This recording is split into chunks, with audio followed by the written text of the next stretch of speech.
When the stock is up 30% in a month, don't feel 30% smarter. Because when the stock is down 30% in a month, it's not going to feel so good to feel 30% dumber. So, you know the great quote that Warren Buffett brings up all the time, but Benjamin Graham said, which is, in the short run, the stock market is a voting machine. In the long run, it's a weighing machine. And what you need to do is operate your company in such a way, knowing that it will be weighed one day, and just let it be weighed.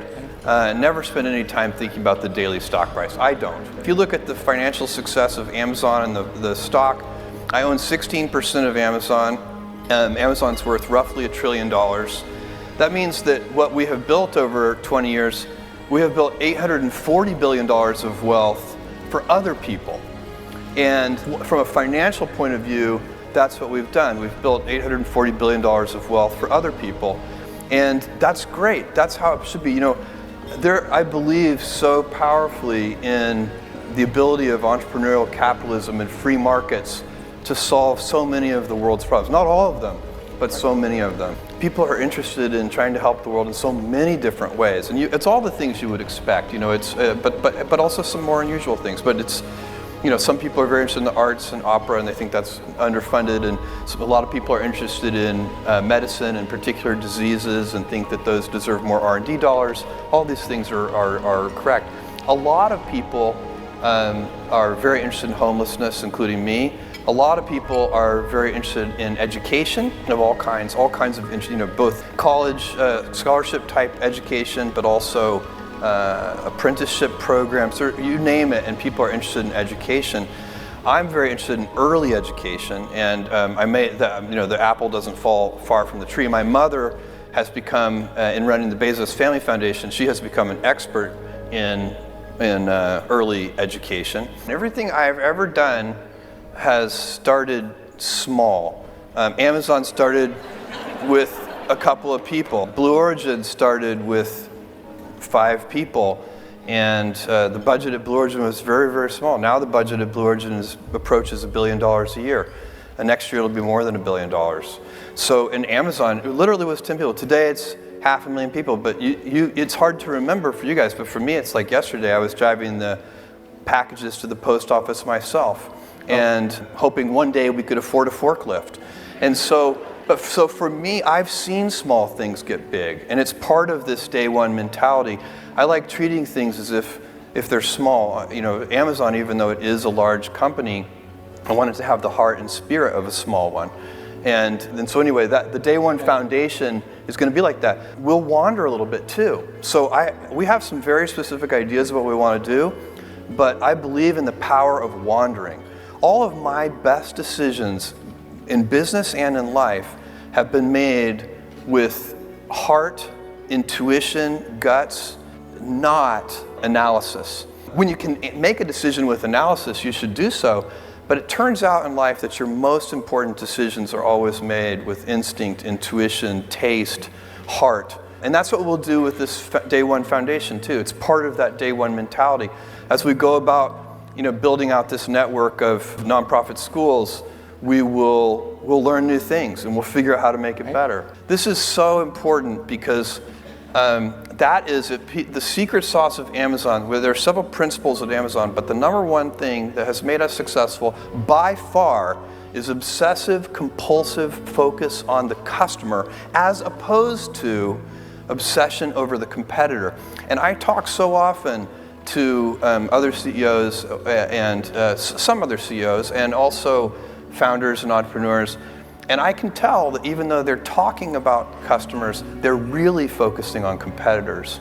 And it is a huge advantage to any company if you can stay focused on your customer instead of your competitor. So then you have to identify who is your customer. So at the Washington Post, for example, is the customer the people who buy advertisements from us? No, the customer is the reader. Full stop. Advertisers want to be where there are readers. So it's really not that complicated. You know, it comes around really well. And in the school, who are the customers? Is it the parents? Is it the teachers? No. It is the child. And that's what we're going to do. We're going to be obsessively, compulsively focused on the child. We're going to be scientific when we can be. I had no intention of buying a newspaper. I had never thought about the idea. It had never occurred to me. It was never something, it wasn't like a childhood dream, nothing.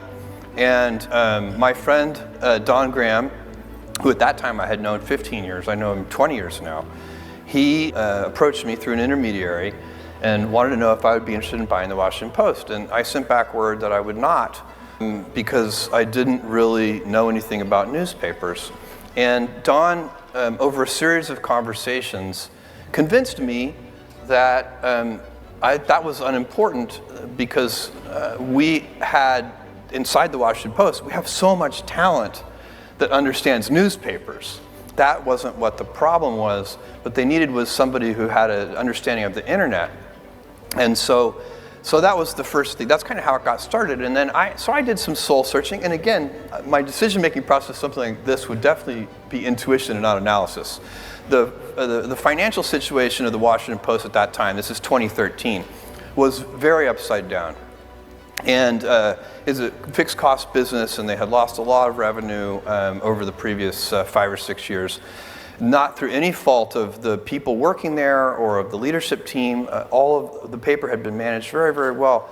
The problem was a secular one. The internet was just eroding all of the traditional advantages that local newspapers had, all of them. I mean, it was just taking away every gift that a local newspaper had was kind of systematically removed by the internet.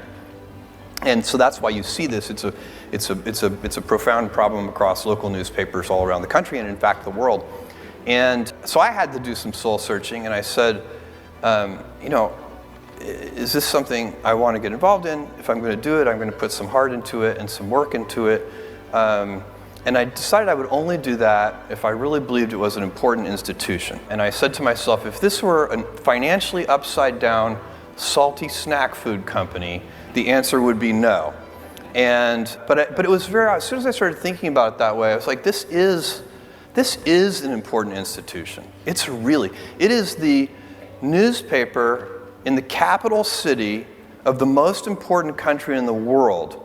The Washington Post has an incredibly important role to play in this democracy. One more gate that I had to go through before telling Don yes, and that was I wanted to look myself, be really open with myself and look in a mirror and sort of think about the company and be sure that I was optimistic that it could work, because if it were hopeless, that would also be not something I would get involved in.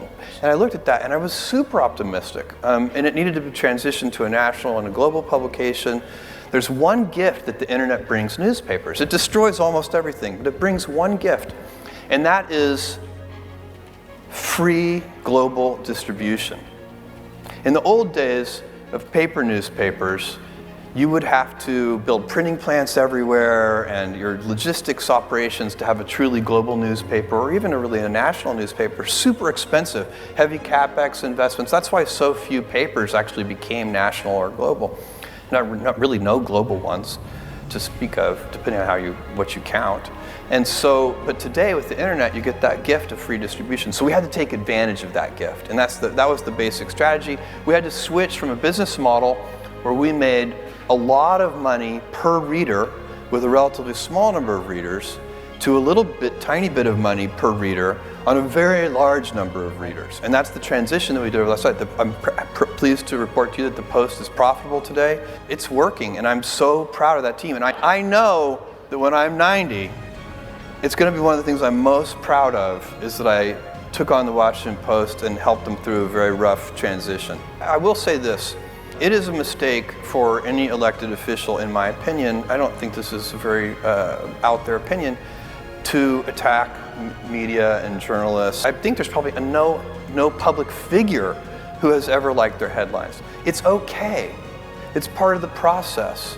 If you're the president of the United States or a governor of a state or whatever, you don't take that job thinking you're not going to get scrutinized.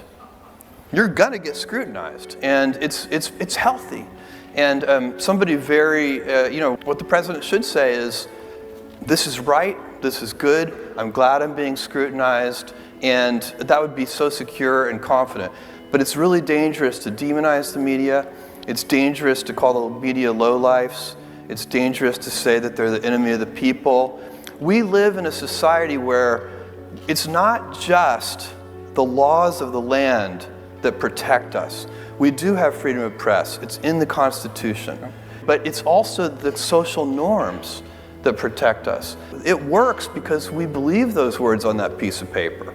And every time you attack that, you're eroding it a little bit around the edges. Now look, I don't want to be dramatic here. We are so robust in this country, the media is going to be fine.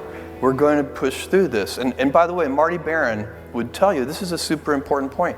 He will always say, when he meets with the newsroom, I've heard him say it many times, I say it myself when I meet with journalists at the Washington Post. Marty says, the administration may be at war with us. We are not at war with the administration. Just do the work. Just do the work.